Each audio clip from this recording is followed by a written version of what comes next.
परमाणु कणों के घने समूह में बदल जाता है।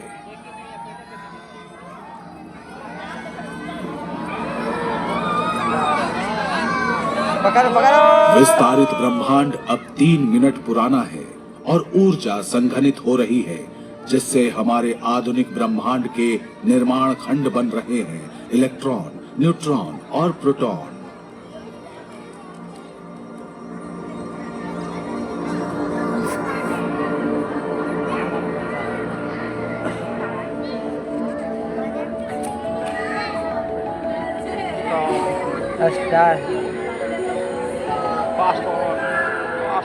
ब्रह्मांड अब 380,000 साल का हो गया है। इलेक्ट्रॉन कहे जाने वाले कण धीमे हो गए हैं और प्रोटॉन की ओर आकर्षित होने लगे हैं। प्रत्येक इलेक्ट्रॉन में ऋणात्मक आवेश होता है और हर प्रोटॉन में एक जैसा धनात्मक आवेश होता है।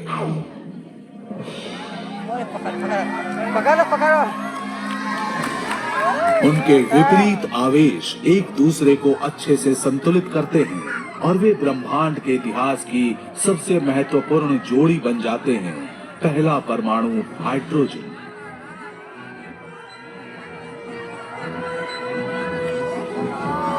इलेक्ट्रॉनों को प्रोटॉन और न्यूट्रॉन के जोड़ों द्वारा भी पकड़ा जाता है और इससे पूरा होता है दूसरा सबसे सरल परमाणु हीलियम। ब्रह्मांड अब 50 करोड़ साल पुराना है और गर्म ऊर्जा का समूह शांत होकर ठंडे काले बादल में बदल गया है। ब्रह्मांड में परमाणुओं, ज्यादातर हाइड्रोजन की एक धुंध भर गई है। कोई आकाश गंगा नहीं, कोई तारा नहीं, ग्रह नहीं, कुछ है तो बस अंतरिक्ष में तैरते परमाणु। और गुरुत्वाकर्षण के अदृश्य अपरिहार्य प्रभावों के कारण हमारी कहानी यहीं समाप्त हो जाएगी। गुरुत्वाकर्षण क्या है? गुरुत्वाकर्षण एक अदृश्य शक्ति है जो द्रव्यमान वाली किसी भी वस्तु को हर दिशा में खींचती है। परमाणु वास्तव में बहुत छोटे होते हैं, लेकिन प्रत्येक का द्रव्यमान बहुत कम होता है। इसलिए प्रत्येक परमाणु का गुरुत्वाकर्षण धीरे धीरे बिना दिखे ब्रह्मांड में दूसरे परमाणु को खींच रहा है। धीरे धीरे लेकिन पक्के। इस वृद्धि के साथ गुरुत्वाकर्षण भी बढ़ता है और उतना ही अधिक अपनी ओर खींचता है। कोर में परमाणु अधिक से अधिक दबते जाते हैं, जिससे उनका तापमान 1 करोड़ डिग्री सेल्सियस तक बढ़ जाता है। गर्मी और दबाव के कारण हाइड्रोजन परमाणु के नाभिक आपस में जुड़ते हैं और ऊर्जा छोड़ते हैं। जैसे ही ऊर्जा इसकी सतह से बाहर निकलती है, तारा चमकने लगता है।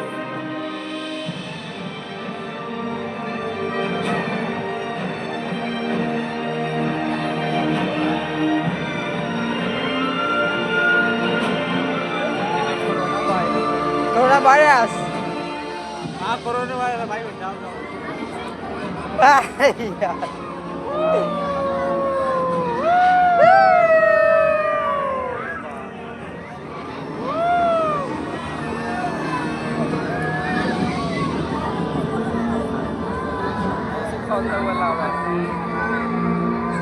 प्रारंभिक तारे विशाल थे, सूर्य जैसे आधुनिक तारों से कहीं अधिक विशाल। ये इतना विशाल है कि हमारे पूरे सौर मंडल को निगल सकता है। अगर तारे को आधा काटा जाए तो आप चमकते कोर के चारों ओर गर्म हाइड्रोजन प्लाज्मा की बाहरी परतों को घूमते हुए देखेंगे। कोर वो स्थान है जहां परमाणु संलयन प्रतिक्रिया द्वारा लगभग सारी गर्मी उत्पन्न की जाती है। परमाणु संलयन से तारा सिर्फ चमकता नहीं, बल्कि उसके अंदर कुछ नया बनता भी है।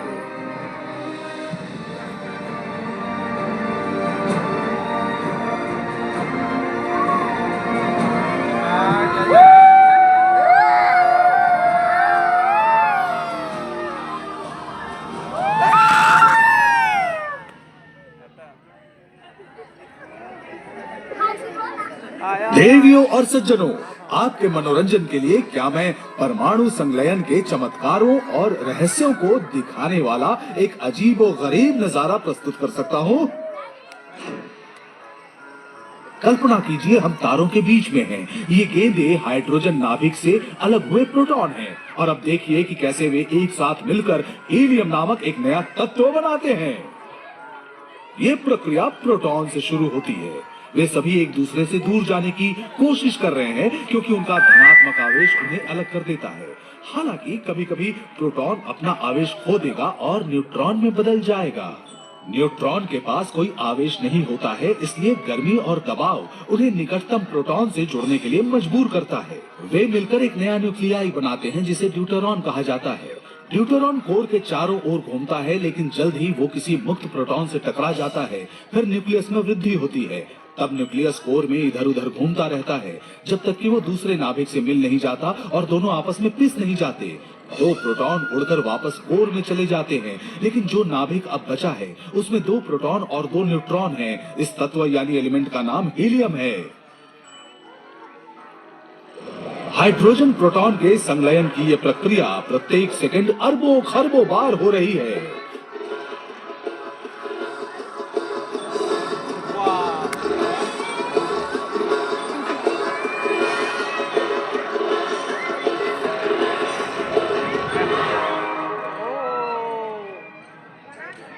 धीरे धीरे हीलियम कोर को भर देता है।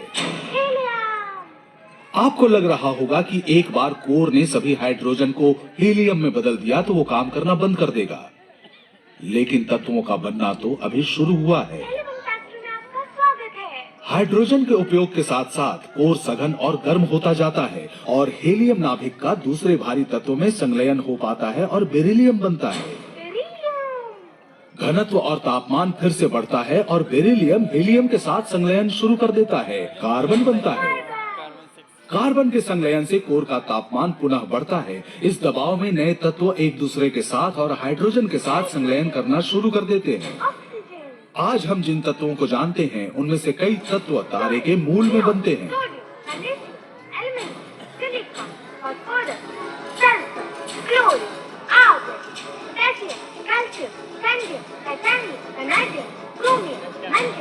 अंत में जाकर जो तत्व बनता है उसे हम लोहा कहते हैं, लेकिन लोहे का केंद्रक इतना स्थिर होता है कि उसका संलयन नहीं हो पाता और इसलिए कोर में तापमान नहीं बढ़ता है। अचानक तारे के अंदर से उसे खींचने वाले गुरुत्वाकर्षण को संतुलित करने के लिए पर्याप्त दबाव नहीं पड़ता। गुरुत्वाकर्षण जीत जाता है और तारे का कोर ढह जाता है।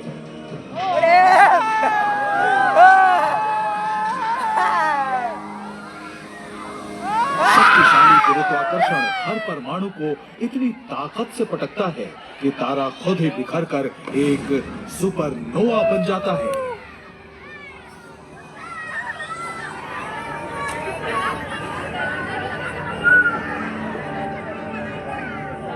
सुपरनोवा तत्व निर्माण प्रक्रिया का अंतिम चरण पूरा करते हैं। इन विशाल विस्फोटों के भीतर जिंक, प्लैटिनम और सोना जैसे भारी और दुर्लभ तत्व बनते हैं।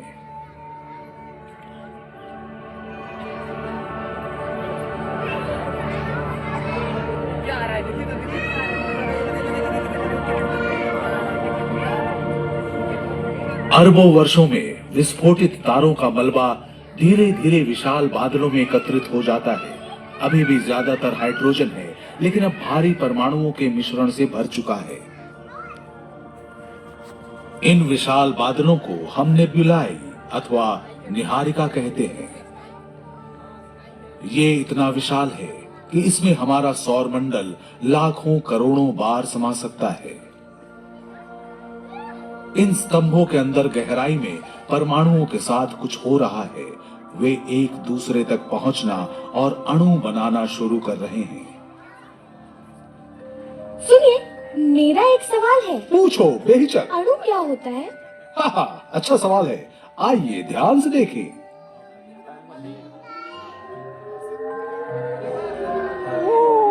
ये निहारिका में पाए जाने वाले कुछ मॉलिक्यूल्स यानी अणु हैं।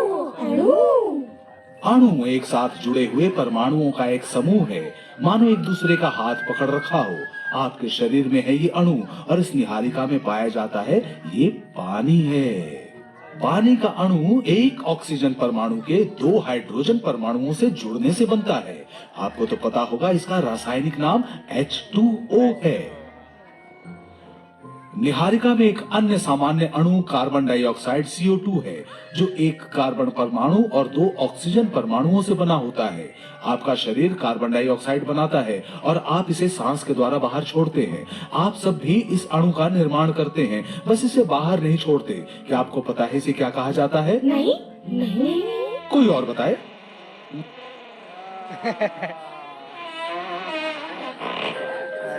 खैर, बहुत बहुत धन्यवाद, लेकिन मेरा मतलब था मीथेन। हाँ, आपने तो मीथेन बना दिया। ठीक है, अब सुनो आगे। जहां तक शरीर में परमाणुओं की बात होती है, कार्बन परमाणु सबसे महत्वपूर्ण होते हैं। कार्बन एक साथ 4 अलग अलग परमाणुओं के साथ बंध सकता है, जिससे सच में दिलचस्प अणुओं का निर्माण संभव हो जाता है। ऑक्सीजन, हाइड्रोजन और नाइट्रोजन जैसे परमाणुओं के साथ जुड़कर कार्बन आसानी से कुछ जाने पहचाने अणु बनाता है, जैसे कि चीनी का अणु। ये वसा यानी फैट में उपस्थित है और प्रोटीन अणुओं का एक जरूरी हिस्सा है। दुर्भाग्य से ये अणु काफी नाजुक होते हैं और अंतरिक्ष का विकिरण आसानी से उनके बंधन को तोड़ देता है। इसलिए हमें एक ऐसी बड़ी और सुरक्षित जगह चाहिए जहां ढेर सारे अणु एकत्रित किए जा सके, जैसे कि कोई ग्रह।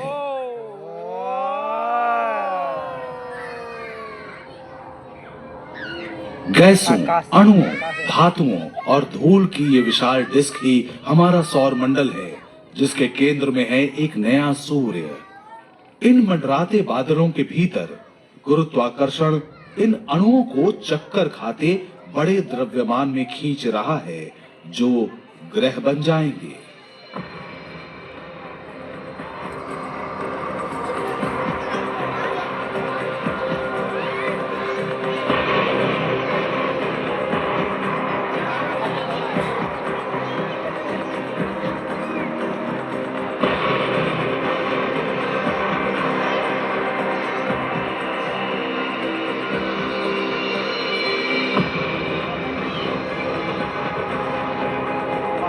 चार्जिंग उल्का पिंड का है। अरे पार्टिकल इसमें उल्का पिंड इसमें। अरे टेढ़ा है।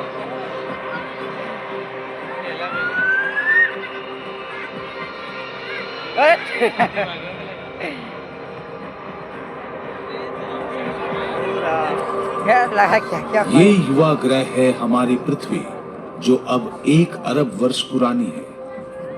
10 करोड़ सालों से भी ज्यादा समय से बची हुई धूल और जमी हुई गैसों के ब्लॉक इस ग्रह पर लगातार बमबारी कर रहे हैं। प्रत्येक आघात से सतह पिघलती है और वातावरण कार्बन डाइऑक्साइड, मीथेन और अमोनिया के अणुओं से भर जाता है। लेकिन अंततः प्रभाव कम होता है और सतह ठंडी होने लगती है। वायुमंडल में भाप तरल में बदल जाती है और बारिश होने लगती है। वर्षा हजारों हजारों वर्षों तक होती है। पूरी धरती में पानी भर जाता है।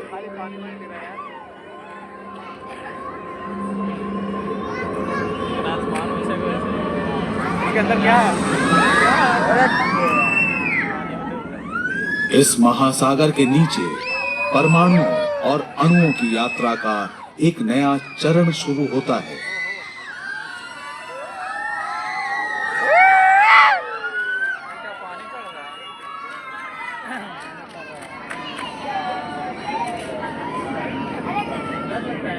पृथ्वी के सतह की पिघली हुई चट्टान से गर्म हुआ पानी इनमें बने छिद्रों के माध्यम से फूटता है और जिसमें अणु घुल जाते हैं।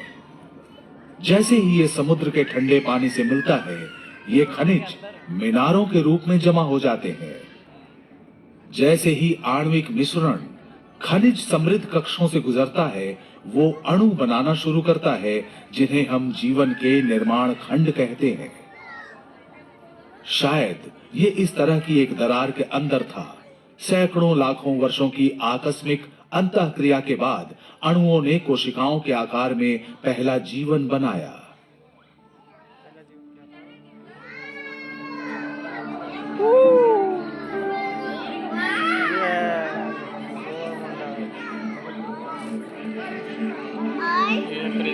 ये पीठी समुद्र के नीचे इन प्रारंभिक कोशिकाओं ने ऊर्जा और विकास के लिए पर्यावरण से अणुओं और परमाणुओं का उपयोग किया।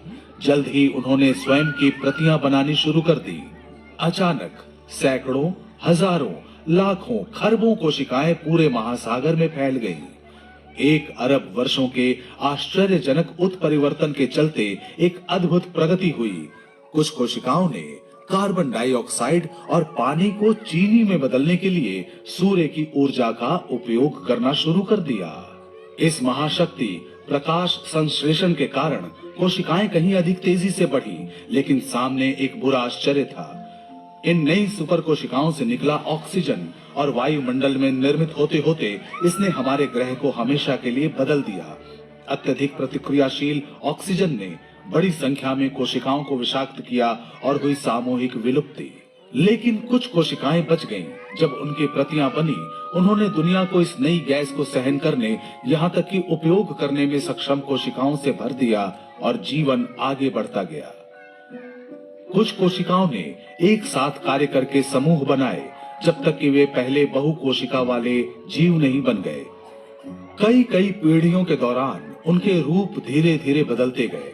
कुछ मौलिक सूक्ष्म अणु सरल कृमियों में विकसित हो गए थे। जल्द ही उन कृमियों का विकास हुआ और आदिम मछलियां बनी। रक्त कोशिकाओं में लोहे का उपयोग करते हुए इन्होंने ऑक्सीजन और कैल्शियम ग्रहण किया और बनी हड्डियां। मछलियां विकसित होती रहीं और महासागरों में राज करती रहीं। समय के साथ अणु और परमाणु एक जीवित वस्तु से दूसरे जीवित वस्तु में जाते हैं और फिर से नए और संशोधित होते रहते हैं। पानी के ऊपर, जमीन पर पौधों और विशाल कीड़ों ने कब्जा कर लिया। जल्द ही उनके पीछे मछलियां आ गईं, जो समुद्र से बाहर रेंगने और ऑक्सीजन युक्त हवा में सांस लेने की क्षमता से भरपूर थी। सांस में ऑक्सीजन लेने वाले जीव सरीसृप बने, जो डायनासोर कहलाए। 10 करोड़ से भी ज्यादा सालों तक डायनासोर ने धरती पर राज किया। ये अणुओं के महाराजा थे। और फिर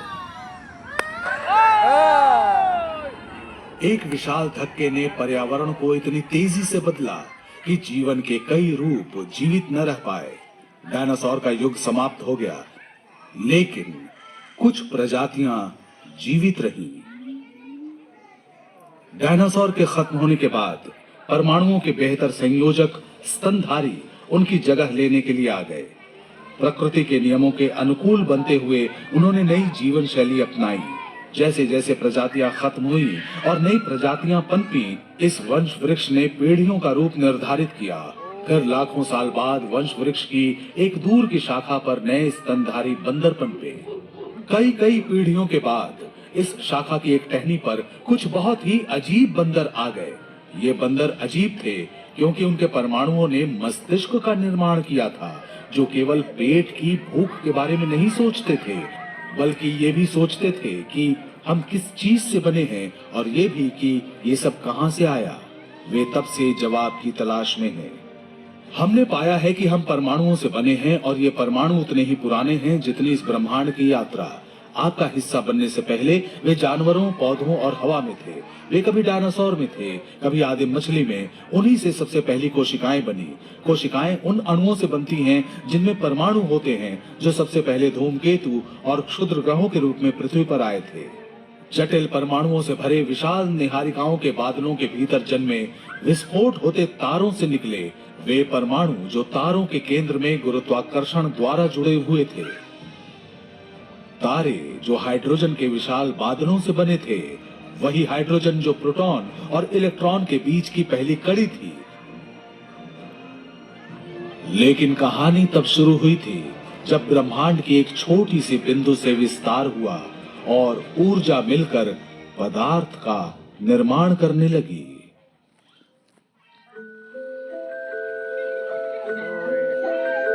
तैयार हो जाइए ब्रह्मांड के अद्भुत प्रदर्शनी के लिए।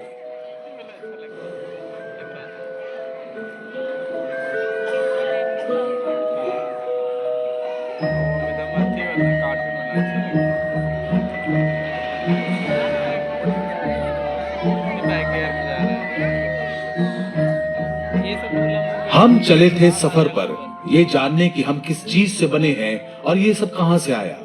हमने देखा है कि कैसे हमारे शरीर के परमाणुओं में ब्रह्मांड का इतिहास छिपा है। हमारे रक्त में लौह कण और हमारी हड्डियों में कैल्शियम से लेकर सांस लेने वाली ऑक्सीजन, यानी सारे के सारे परमाणु दूर के एक प्रकाश बिंदु से आए थे। तो अगली बार जब आप रात के आकाश को देखें तो याद रखें कि आपके परमाणुओं का सफर कहां से शुरू हुआ था। हम सभी सितारों से बने हैं।